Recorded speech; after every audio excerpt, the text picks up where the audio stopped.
There we go. All right. Welcome, everybody, to AAF Toledo's Coffee with Creatives session for July.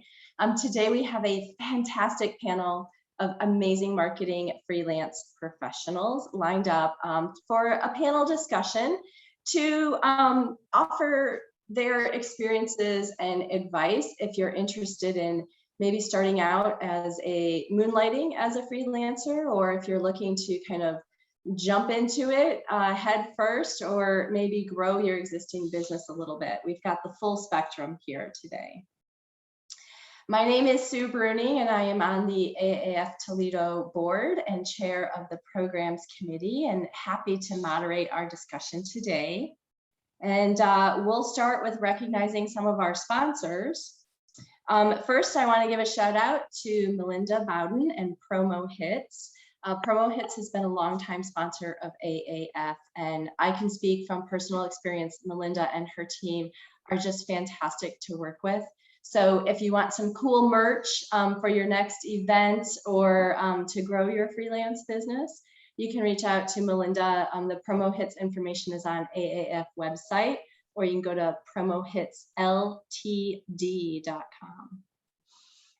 Two lucky participants in today's session were randomly selected for a $5 gift card to another AAF sponsor, the Nutrition Spot.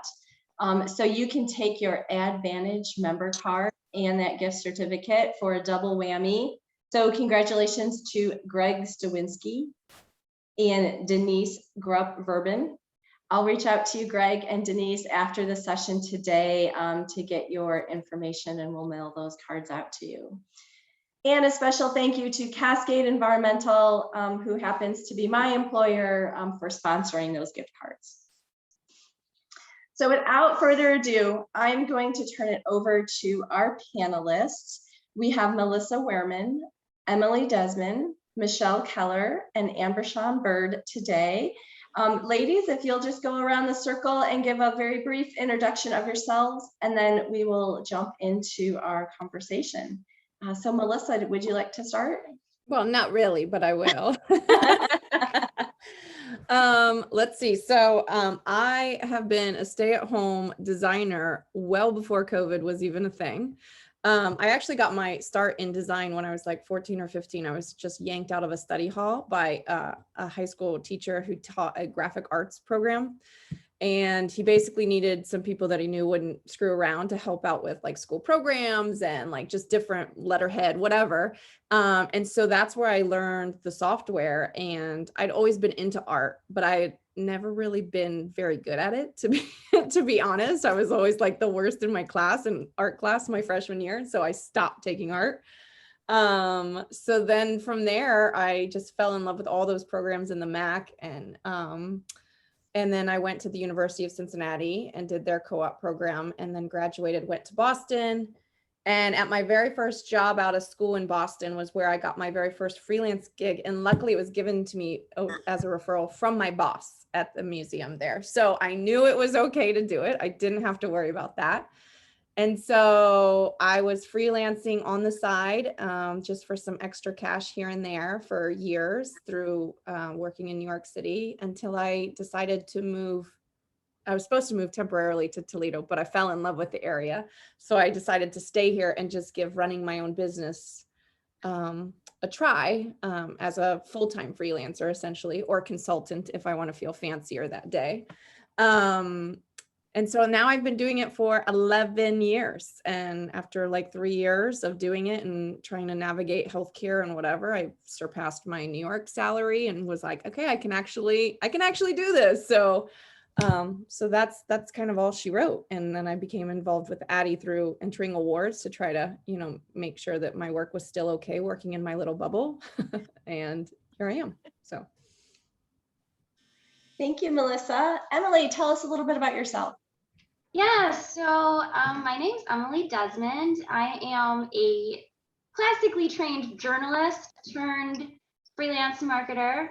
I graduated from BGSU and did a little bit of print marketing and kind of got my start at the Toledo City paper. So that gave me a lot of great connections in the area, starting super early in my career with businesses, other creative folks.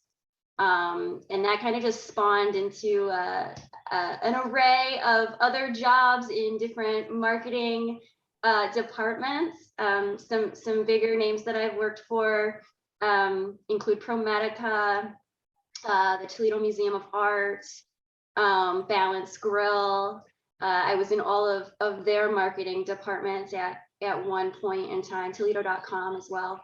And then after having that experience, I decided I wanted to go off on my own and kind of only work with super inspiring, creative individuals that I knew through all these different marketing experiences.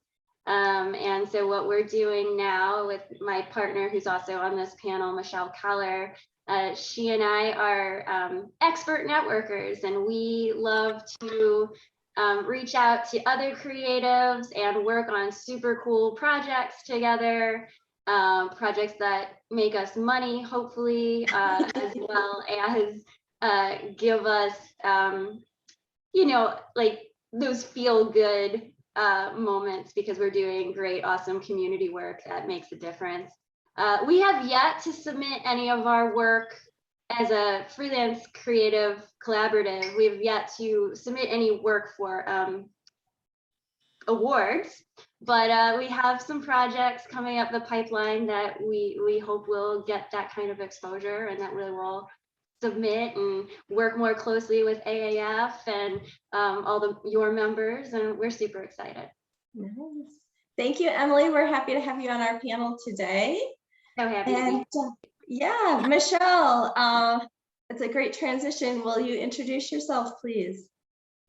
Yes, thank you so much again for having me. And I'm glad Emily started off, because we've been working together for quite some time. And I started off after graduation in the nonprofit sphere, jumping right into arts. And I'm excited to see a couple faces that I've associated with through that work and time at the symphony, which I have to put a shout out to the great work. I connected with Melissa Wehrman when I worked over there and got to know her amazing work. And from there, I stayed there for a number of years, got great experience, but then I decided that I wanted to broaden my experience. But it was also there that I realized the need to broaden. So I started freelancing almost right away, because I wanted to continue growing and learning.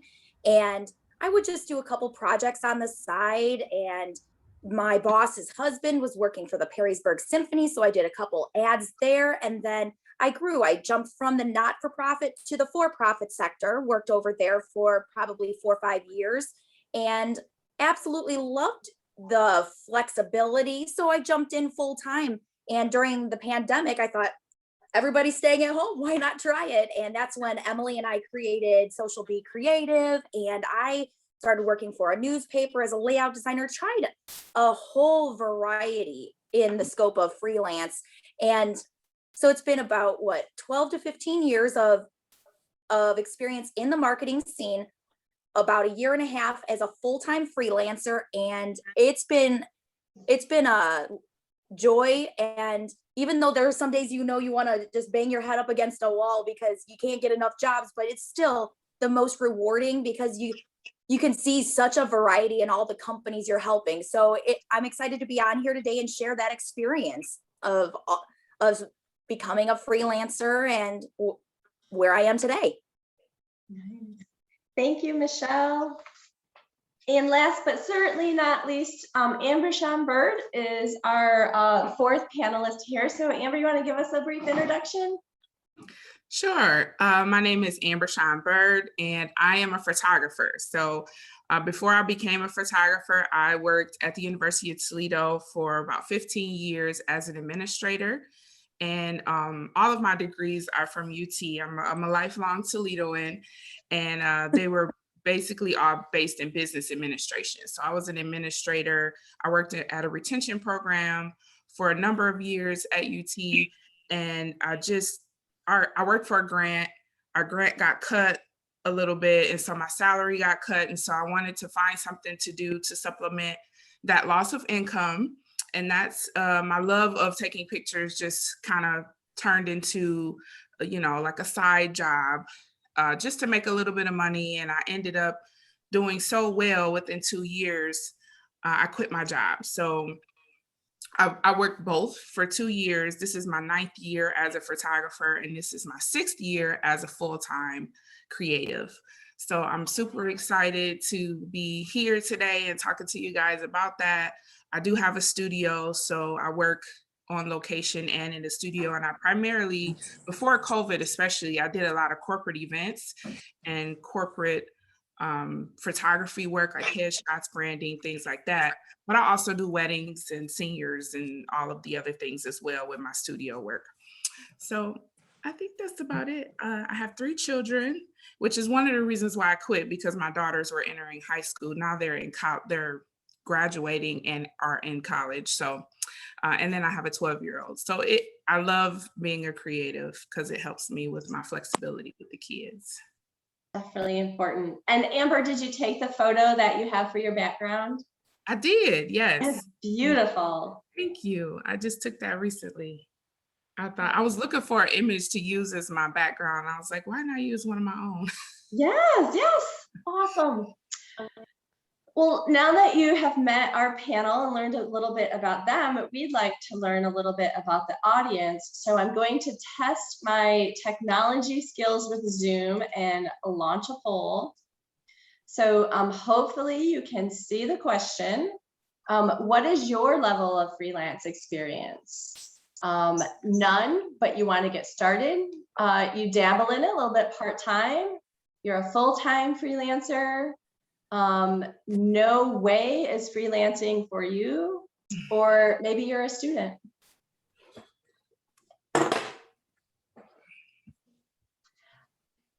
All right, so we've got a pretty good mix. We've got 2 people that want to get started, 3 people that want to get started, 6 people are full-time, and 7 people part-time and 5 are full-time. So let me see, can you see the results now? Yes. Yay, I passed the first test. All right, so this first question I'm going to direct to Ambershaun, and audience, please feel free to jump in anytime, unmute yourself, or use the chat box as we walk through these questions. So Amber, what do you absolutely love about freelance work? I absolutely love the variety. I get to work with different clients, different types of clients every day, sometimes different types in the same day. And I also love the flexibility of my schedule. I can work from home. I have a studio. I work on location. So the variety really helps me not to get bored. And I can also pick up creative projects as I wish, which is a good thing for me because I don't like doing the same thing all the time. Right. I think a lot of us feel the same way. As we walked through the introductions, most of our panelists talked about networking, and that's how they got started or built their freelance portfolio. This question is for Emily. How important is it to have a network of other marketing professionals? Yeah, so this is like a question that's hand cherry picked for me. I would argue that building a network of other professionals is one of the most important actions you can take in growing your freelance career. The life of a freelancer can be really isolating and lonely because you're in your home, in your bubble that Melissa spoke of in her intro, and not really knowing, what other people are doing, how your work stacks up to others. You don't really know or have that kind of team camaraderie that comes with conversations when you're in an office environment or working as part of a team. And so when you build your network of other creatives, you're opening up opportunities, doors and windows to great collaboration efforts that otherwise wouldn't exist. You are able to bounce ideas off of one another, see what sticks, what's good, instead of rather than being stuck in your office thinking, I think that's good, or I'm gonna check online and see that's good. I crave, as an extrovert, I just crave that that connection. So that's why building a network has been really great for me. I also would argue that the life of a freelancer is pretty grueling sometimes. You know, it's hard to separate your professional life from your personal life sometimes, especially if you're all your work is at home and you don't have like a separate space to kind of separate yourself from the work. I know I've been guilty of working without breaks. I can't tell you the last time I went on vacation. It was probably somebody's wedding, and I only went because I was obligated to do that, not because Because you were in it. yeah, not because I could like actually take time off of work. That's just like not a thing for me typically. So building that network of other creatives is so great for a variety of reasons that I already mentioned. Plus, I would also say that when you have other creatives in your corner, they're gonna be your wingmen and women. They're gonna be your cheerleaders. They're gonna help you bring in clients that you otherwise might not get yourself. My and Michelle's network spans from California to New Jersey. Oh, wow. So with that, we have nearly 20 people in our collaborative, and with that, all these opportunities have really come out for us in big and small ways. And so each freelancer kind of brings a new opportunity for us, whether that's a client or a creative project that piques our interest, or just someone who wants to connect us with the greater marketing world. I have to give a shout out to Valerie, who is on this call today. She made it possible for Michelle and I to be even on this panel, and that speaks to the true power of networking. You never know who you're gonna be working with or collaborating with that will provide these opportunities for you, and it's just really, really awesome. For me personally, networking has also provided a truly authentic way to connect with like-minded individuals. And I'm going to end it on this note for this question, but I often feel and have felt in the marketing world that it can be very cutthroat. It can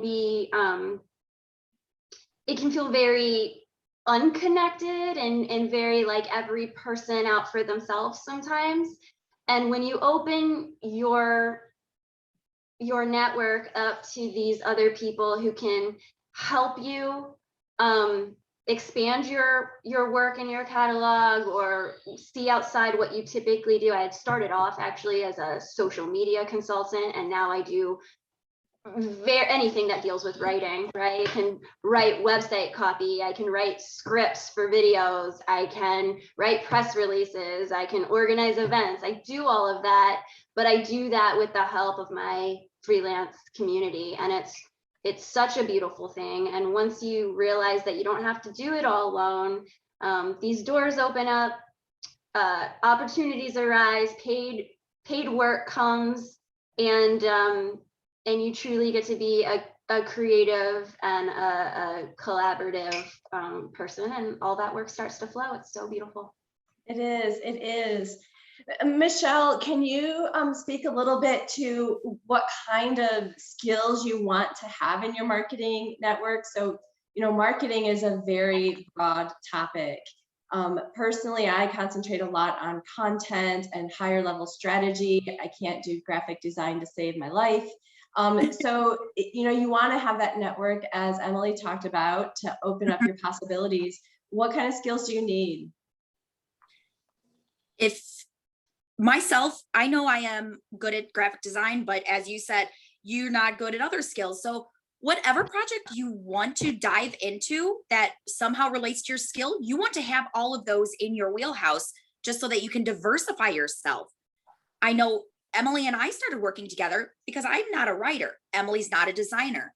And that's why we paired up. If you can get somebody great like Ambershaun who knows her craft and can take good photos and really think of it this way. You are offering a service and you want to take it to the ultimate level. So you want those photographers, those copywriters, everybody from web developers to strategists, just to make sure you are marketable. And if it's listed under marketing, you want to network with those folks, because not only will it help them, it'll help you. So photographers, again, strategists, web developers, I could go on and on just listing, but if it's listed under marketing, you want to absolutely have them in your wheelhouse. Right. So I'm gonna try a new poll here. Oh, I never stopped to share. Oh. How do I get to the next poll? Here we go. All right, so let's figure out what kind of skills we have in our audience here with our second poll. What are your areas of expertise?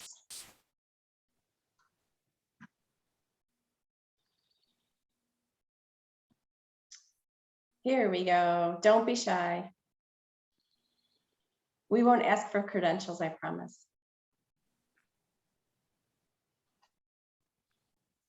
So it looks like we've got lots of designers, we've got content folks, strategy, social, website, audio. This is great.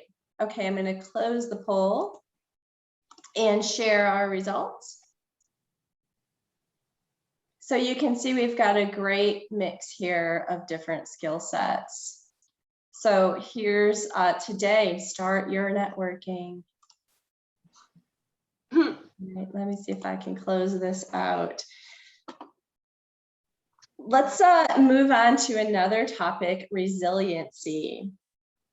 So our description for today's session said that freelancing requires a certain blend of energy, inspiration, skill, and as I like to say, a little bit of crazy. So Amber, is this really true? And what else does it take to succeed? It's definitely true. I think resiliency is a great word because you have your highs and your lows. You really have to balance. Sometimes you'll have really, really high months, and then some months you won't work at all, especially during a pandemic and coming off a pandemic. But being resilient and being able to just really stick with it for the long haul and see the bigger picture, knowing when to pivot, all of those things to me fall under resiliency. And I was really thankful that right before the pandemic, for example, a lot of people were telling me that I needed to stop doing so many different types of photography. But I just wasn't really ready to let that go yet. And then once the pandemic hit, I lost all my weddings and I lost all my events. And so I was able to pivot to portrait photography. I already had a studio. I already had a lot of props and things like that. And so I just started promoting what I wanted to book. And I was able to work pretty much during the whole pandemic, except for a couple of weeks, of course, when we were on lockdown. But other than that, I started doing product photography. I was taking pictures in the cemetery for people in Minnesota. Like I was doing whatever I needed to do to keep working. And also being resilient helps when you're already prepared. So when a lot of the opportunities came after the pandemic, I was able to already be prepared to apply for some of the grants and things because I worked on, and I just said, how can I keep this going? You know, I don't have these weddings. The weddings got canceled or postponed a year. And so being ready and just not giving up, I think that's part of the resiliency, but giving yourself the tools to be ready for whatever comes. And like I said, looking at the big picture is a big deal for me. Right. I remember when I had my first freelance opportunity, I'd been a corporate girl all my life, and this opportunity presented itself. And the whole idea of freelancing, I felt like I was in that car with Thelma and Louise, like ready to jump off the cliff there.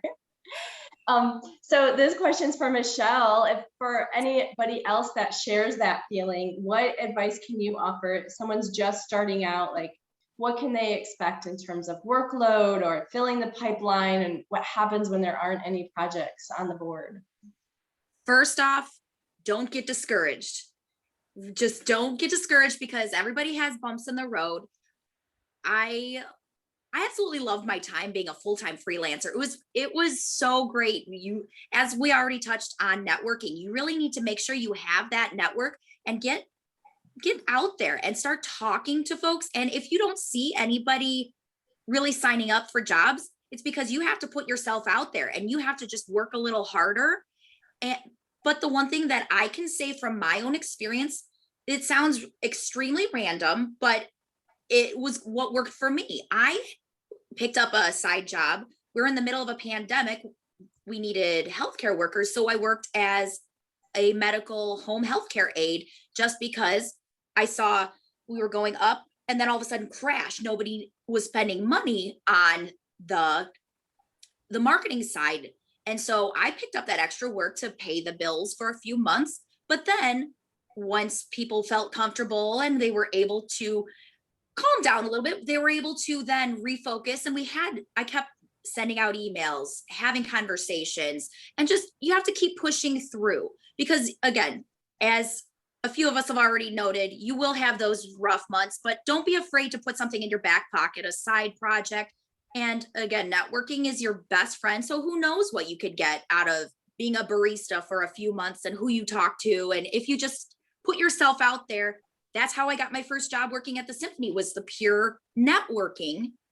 And it grew out of an internship, but still the value of talking and being open and listen to other folks, listen to those needs, and then put it out there. Because also look at the folks here, become a part of groups like this and start asking us and see where can you help. So I'm gonna keep it short because I know our time is tight, but I think just keep going and keep that extra job in the back pocket if you need it. We've all been there. As our parents often said, have a plan B. I heard that a lot. Yeah. Another obstacle for freelancing can be stability and benefits, medical benefits, fringe benefits. Those can be a significant barrier. And I'll open this one up to any of our panelists. How do you deal with that? And do you have any resources for our audience? I guess I should take a turn. So I can handle that one as a full-time freelancer. I get no benefits. When I first moved to the area and was like, oh yeah, let's just give this a run, I had to get health insurance. And luckily I was able to get COBRA after you leave a job. Assuming you leave on good terms, you can generally get COBRA health insurance for 18 months. So I'm glad I did that, because when the 18 months expired, I found out, because I was a marathon runner and I had 2 stress fractures, my health insurance was going to be $900 a month. So that was obviously not going to work. But that was also like 10, 11 years. And now we have the Affordable Healthcare Act.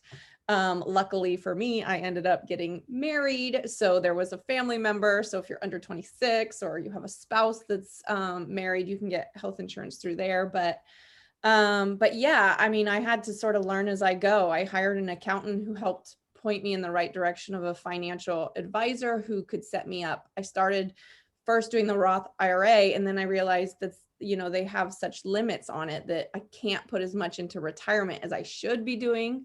So every year I do a SEP IRA now. I have somebody who helps me do that so that I can actually plan for my future. There's just so many things to consider when you go full-time freelancing, because when you pay your taxes each year, you think they take a lot out when you're a full-time employer, but you then have to pay self-employment tax and you don't have anybody matching your things. So you kind of have to, when you're figuring out your hourly rate, you have to factor some of that stuff in, whether it's healthcare, whether you're paying more for healthcare or not based on your personal situation, whether it's retirement funds, those kind of things. You have to, there's a million calculators online that you can just Google and find to try to figure out what is my hourly rate, and know your worth, charge for it, that's one of the hardest parts of freelancers is sort of, being our own advocate and speaking out and saying, this is what I'm worth.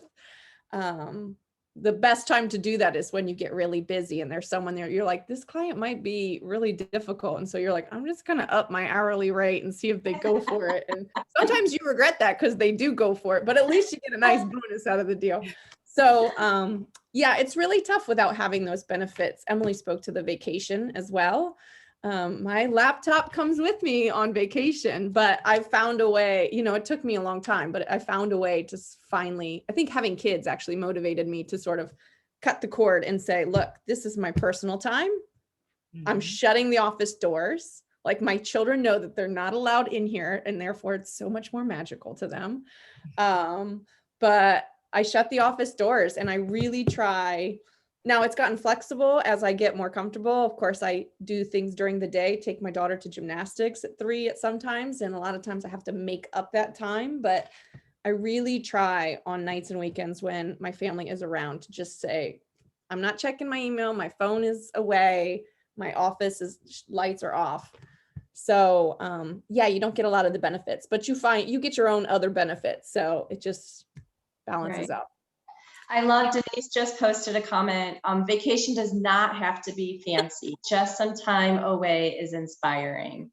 And I couldn't agree more. And for creatives, I think it's really important to have that time out of the office in a different atmosphere, time to think and to get those creative juices flowing.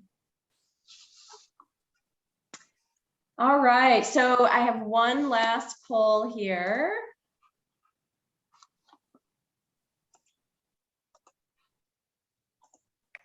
Okay, so this one, how often do you hire freelance marketing?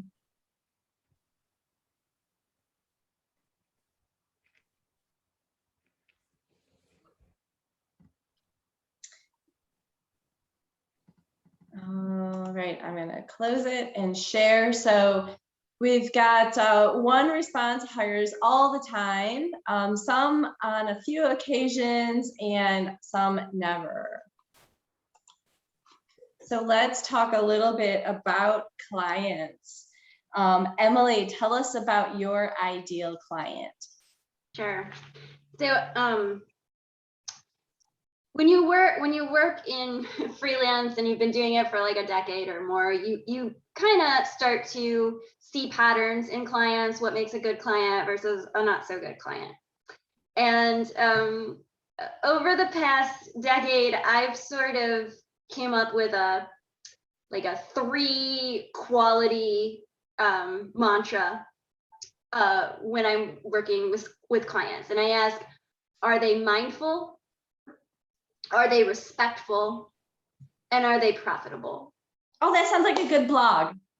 It is. Yeah, I should write about this. Thank you. I'll do that as soon as I find some free time. So are they mindful? Are they respectful? Are they profitable? If the answer is all 3, you've got a great client on your hands. Quickly, what I mean about mindful, do they listen? Do they take constructive criticism? Do they know what they want? Are they able to effectively communicate that with you? Is two-way conversation easy with them? Are they mindful about this work? Are they respectful? How do they treat their other employees? How do they treat you? Are they respectful of your time? Do they show up to meetings on time or at all? You'd be surprised how many clients I have who miss meetings all the time, and I have to occasionally fire them if they're not respectful of my time. It's just very disrespectful to do that. And then, are they profitable? Do they haggle you about your pricing? Melissa spoke about this. Know your worth and stand up for it. Because if a client is asking you to come down on your hourly rate or whatever you quote them because it doesn't fit in their budget, then that's probably not going to be a good and profitable client for you because they don't, again, respect the work that they're doing. They're not being mindful of the work. It all kind of leads together. So if you have all three, it's a fantastic client, and it's one that you're going to be engaging for months and years to come. So look for that. Thanks, Emily. Melissa, can you talk a little bit about building that client network? Oh, I could talk for hours on that. That's like the number one question, like, where do you find your clients, right? And for me, the experience that I had with the different firms and positions pre going freelance full time, one was the Museum of Fine Arts in Boston, so nonprofit arts sector. And then one of the other firms I worked at, we did a lot of restaurants and hotels. So for me, I kind of picked those niches, but I'm not exclusively those niches. I mean, I do other random things here and there, but so I do a lot of stuff for arts organizations, and I do a lot of restaurants.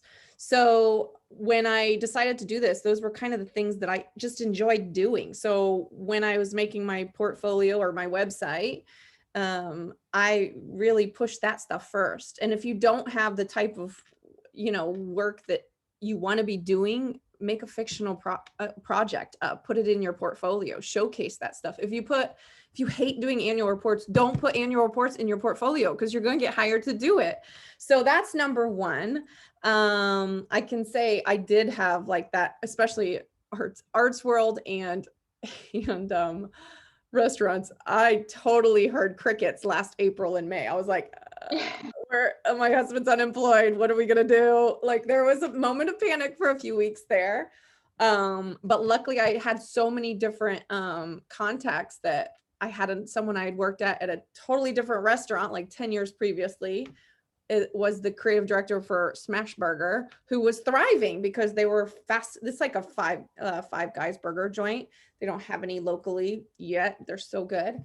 But so they contacted me because they were thriving and they needed more help. So, I just really push those networks. I treat every single person that I meet, whether I'm employed and it's like the secretary or the junior designer or intern even, I treat every single person like they're a potential someone that's going to give me a job someday. It's like, treat everybody with respect, whether, it's a print vendor or whatever. I mean, one of my junior designers was like the design director for Yahoo a few years ago. I was like, hey, wait, how did that?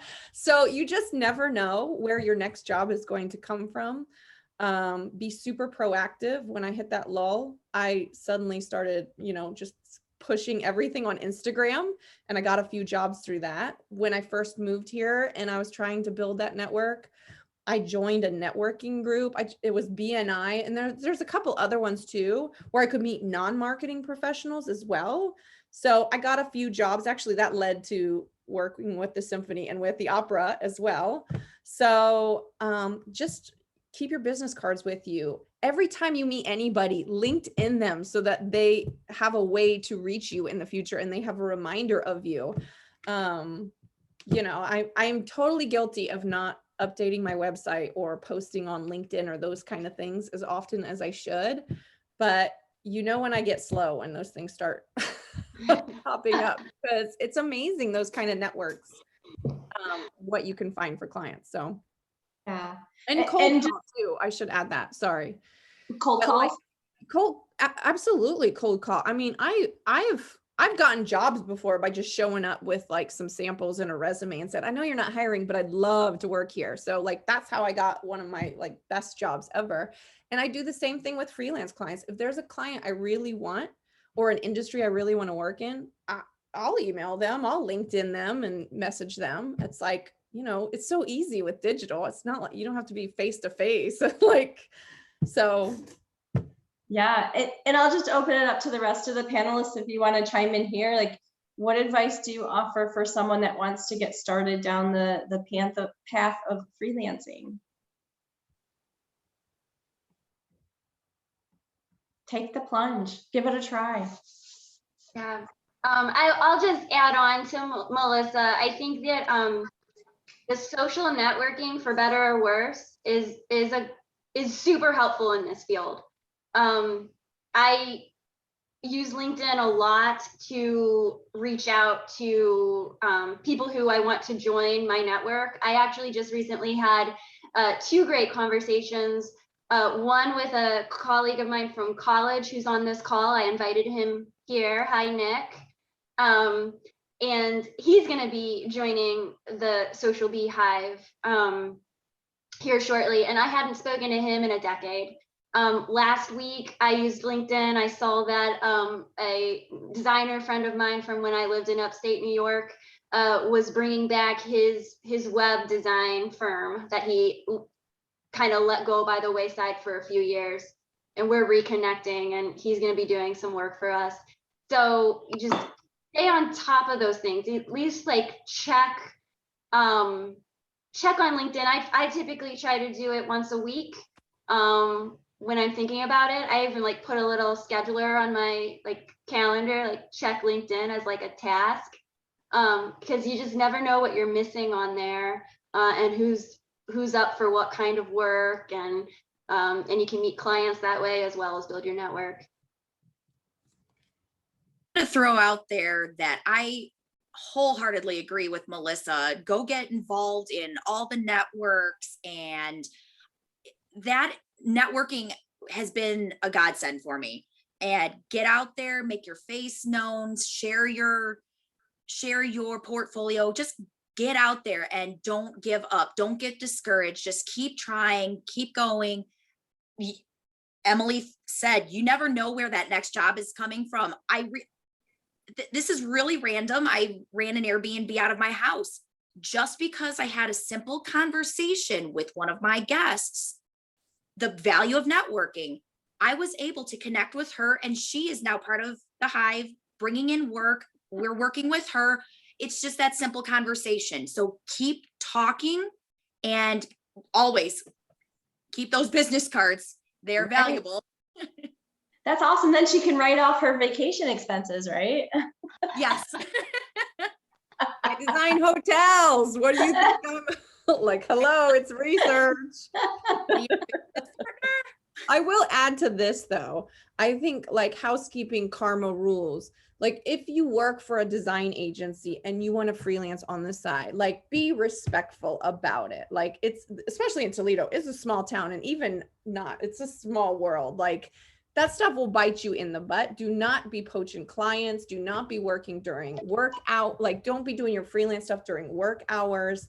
Like you don't want to, I mean, I also think it just looks a little tacky to be like emailing or trying to have a side conversation with a current client, even if you don't have like that contract, which most firms do, like to try to be taking on jobs from them. I feel like that's got to look tacky to the client themselves too. So you got to be respectful of, if you're designing for one industry, you probably can't be designing even for a competitor in that industry. So just make sure you really think about the types of relationships and clients that you're doing freelance for if you are employed, because you don't want to put that in jeopardy, or, you know, you want to just treat everybody with the same respect that you would want if it was your business and they were, you know, your employee. So just throw that out there.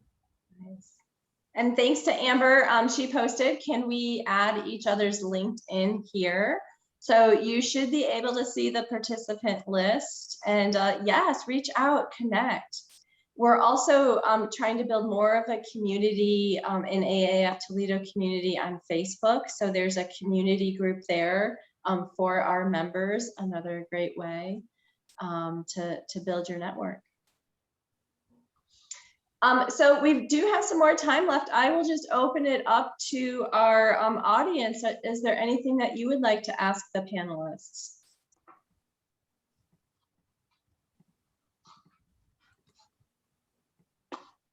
Don't be shy.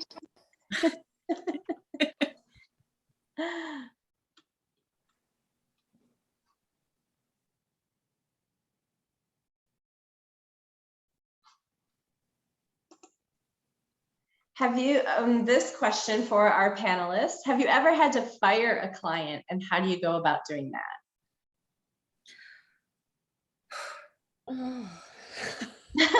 That would be a guess.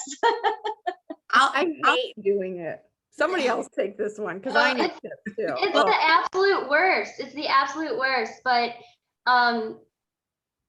honestly, it feels so much better after you do it, because if you're dealing with someone who is just not respecting you, maybe even like abusing your talents and exploiting you, you gotta stand up for yourself, and you gotta like cut that off, right?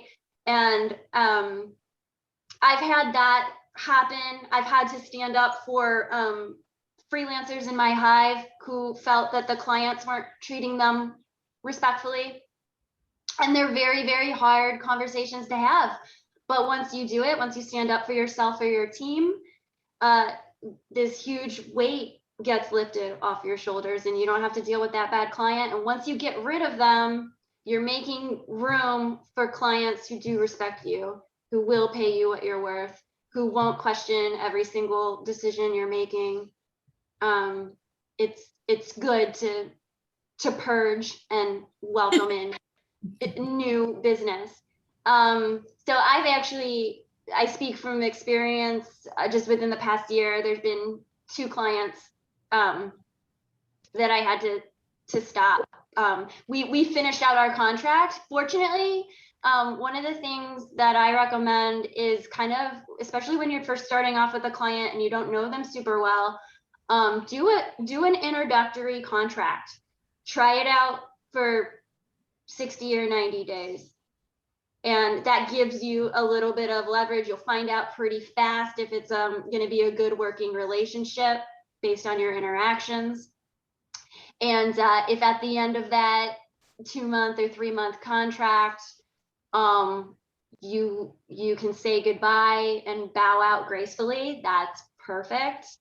That's a way of kind of saving face. But if you need to get out of that contract, just put something in the clause, like a clause in your contract that says, for any reason whatsoever, either the client or the freelancer contractor can stop work at any time. We always have that in our contracts, that if it's not working out for personal reasons, it's not working out. And you can make up excuses too. I'm usually more straightforward, and I like to at least educate the client about what it is that's not working for us, so that hopefully they can learn from that and it won't keep happening to them. And sometimes they're willing to listen, sometimes they'll get a little ouchy. But if they're ouchy, yeah. Those crucial conversations are difficult but necessary to have. Yeah. Absolutely. Yeah, I had one where she was my friend, and that was really hard. So I tried to decide. It took me a minute to figure out how I was going to do it, and I decided that it had to be in writing, and I pretty much just tried to put it all on me. Like, I'm not the photographer for you, because what you're looking for is more than what I offer. And certain things she was looking for, I was not willing to bend in my process. And so putting that in writing, it was ugly. But and then I even said, you know what, you don't even have to finish paying me, because I just want it out. and I didn't want it. I told her that to me, our friendship was worth more than that job. So I definitely think putting it in writing where people can go back and look at it and can't say, well, you said this, she said, that kind of stuff. And try to make it very succinct but detailed, but not overt, not doing too much, nothing that she could argue with. You could try, but but I just think you have to really take it back to business. And if you're, and this is something that I have to work on, because I have a lot of clients that are people that I already know, you still have to keep that level, maintain that level of business, like with the contracts, and reminding them of what your process is, so that you don't run into, how do I get out of this, if you need to.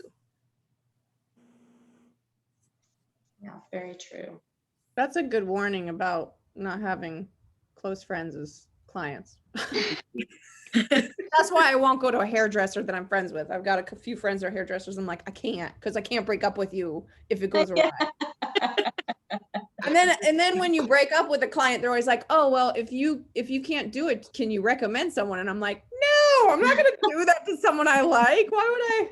Oh, it's so hard breaking up with clients. And I've had a few that it's like, yeah, you try to up the rate and you're like, oh, I really didn't want to work with this person, but at least I'm getting paid more. And then other times where it's like, you up the rate and you're still like, this is still not worth it. Like, it's just impossible. And so I've had people that I've had to like break up with like 3 or 4 times where I'm like, how do you not, like, you have to be super direct sometimes and just be like, this is not, sometimes I try to blame the schedule and then they'll come back 3 months later like, all right, are you ready? And I'm like, no. So breaking up with clients is the worst. Another question came in about rates, and Melissa, you being a full-time freelancer might be great at this one. My rate works for everybody though. The question is, any tips on determining your freelance rate? And then do you have a set rate across the board for all your clients, or does it vary by project or vary by client? My rate definitely varies significantly. Nonprofit rate, bulk rate, like I have, like when I got that Smash Burger gig a year ago, I was just like, look, I am getting a decent paycheck once a week that like I just don't get from my other clients, just based on the model where it's like I design a new concept restaurant and I support them. If they want to do it themselves, that's fine. I'll give you the tools. And then they go away until someone messes up their menu and they come back for a quick period. So it was nice to have a weekly, so they get a discount because, I'm billing them like, 15, 20 hours regularly every single week. So I shave a little bit off, but, yeah, a lot of my clients aren't local too. So it's like, the best thing to do is actually, oh my gosh, I found the pricing list for like what I was billed at when I was at my last design firm. And I was just like, what? How can I make that? Like, it's absurd when you work for an agency. It's like, they'll bill you out for like $500, $600 an hour. You're like, whoa. How come like when I say that to people, like they would be like, are you nuts? So I definitely charge more than what a standard freelancer does. But when I tell them my rate, I always tell them my rate with the budget for the project. So if they talk about, I want a logo design, for example, I'm like, okay, this logo, I'm going to say it's going to take 20 hours. This is my hourly rate. This is how much it is. Well, the same logo for somebody maybe less experienced or not as zippy as me might take them 40 hours to do it. So usually when they see the final price, they're actually like, okay, that's reasonable. Like we can do that. And especially if they start to compare, like I market my work is branding overall. So I don't just design like print. I do logos, I do naming, I do copywriting. I help with the signage and work with the architects and the city approvals. I, work with the website programmers, and I know just enough HTML to be dangerous so I can work with them, but like not do the programming myself. So I can speak to so many different elements of the design that therefore my hourly rate has gotten higher and higher for the more experience that I have with all those things. So I'm not going to tell you what my hourly rate is because I'm sure a client would be like, what? That's way cheaper than mine. So, but I have a decent range. But yeah, it's just gone up every single year. And the more comfortable you get, like I had one year where I said, okay, I want to make 6 figures. I want to make 6 figures someday as a graphic designer. And one year, and granted, this is way before children, I worked around the clock. My poor husband was just like, did I get married last year? Because I have not seen her. And I worked and worked and worked and worked. And I like surpassed that goal so much further that I said, look, I can take a vacation. Like, I don't need to make that much money. Like, I just worked so many crazy hours till like 2 a.m. every single night for like a solid year that I needed that confidence of being like, wow, look how much money I actually can make if I need to. Like, I am going to work less and up my rates so that I get more people that value value me and understand the worth of all the things that I bring to the table. So it's hard. There's a million different calculators online that you can find to figure it out. So do one of those and then up it by like 20% because you're probably worth more than any, vague calculator will tell you. And, or there's the other thing too, is last year when I took on Smashburger, we started at a lower rate because they had other designers and the main creative director was a little bit scared to bring on somebody else. So we started at a lower rate. And then 3 months later, I got a 20% raise. So that's always something you can negotiate too. Yeah. But I had always had a really hard time valuing myself and putting a good price to my services. I always undersold myself, especially early on. And I suffered greatly from what's known as imposter syndrome and just feeling inadequate, feeling like people were going to find out that, she looks good on paper, but is she really that good when she's doing the work? And it was just like all in my head. And so that set me back quite a few years in some of my professional roles in marketing. And then as soon as Michelle and I connected a little over a year ago to do Social Be Creative, it wasn't until I was talking with her and Valerie and other creatives in the collective that we had these types of conversations where we were all kind of in each other's like like supporting one another and being like, you need to be charging more for this. Like, you are giving away all of this great content and ideas, and you're really great with clients, but you're not charging for like an introductory meeting, as an example, and so it kind of took other people around me and working around me to tell me like, hey, you're worth much more than you're projecting. Okay to bill for your time. Yeah. And I have no issues cheerleading other people and doing that for other people but when it's come for myself, it's just always been. Yeah, the imposter syndrome is real. It's real. One last question we've got from the audience. Oh, thank you, Melissa. You already addressed it. So the question was, when you started freelancing, did you have a project that you really weren't proud of, but just needed to pay the bills? And, do you turn out jobs once in a while that are nice, but really not worthy of your portfolio? I kind of already answered it, but I said absolutely, like, and especially starting out, but you have to make sure you find time to do the projects of the things that you want to be doing. Like, you create the designs, that you want to be doing eventually, because you need something to put in your portfolio. You don't want to just put all that stuff in there. But I also feel like as you get more experience, you find your voice, you speak for yourself, not just paying wise, but also design, direction wise, and say, that's not a good idea because of ABC, or you say, I'll do your idea, but I'll do a way better idea as well. And you can see which is better. You find ways to sort of bring them back. I mean, that's the whole point of graphic design. You're the expert, what's going to work in that market or look good in that market. So you find your voice, and you find that sometimes there's definitely projects I take on that I think this is going to be just okay. And in the end, I'm like, wow, I really love how this turned out. So sometimes you could be surprised, but through the years, I find the clients that I like and the type of design I like to do. So it's less and less, but you'll get there.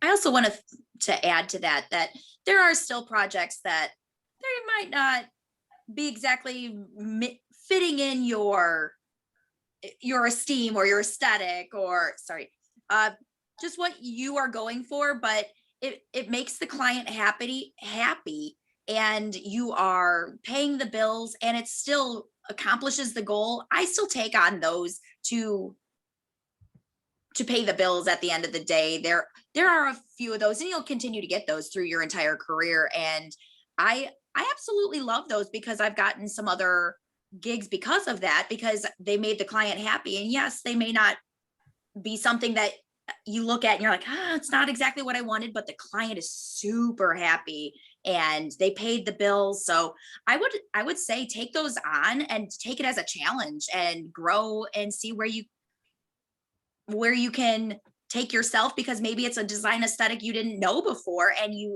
it wasn't portfolio worthy because it wasn't something that you were experienced in, and you just grew that much more. Yeah, that's a great way to look at it.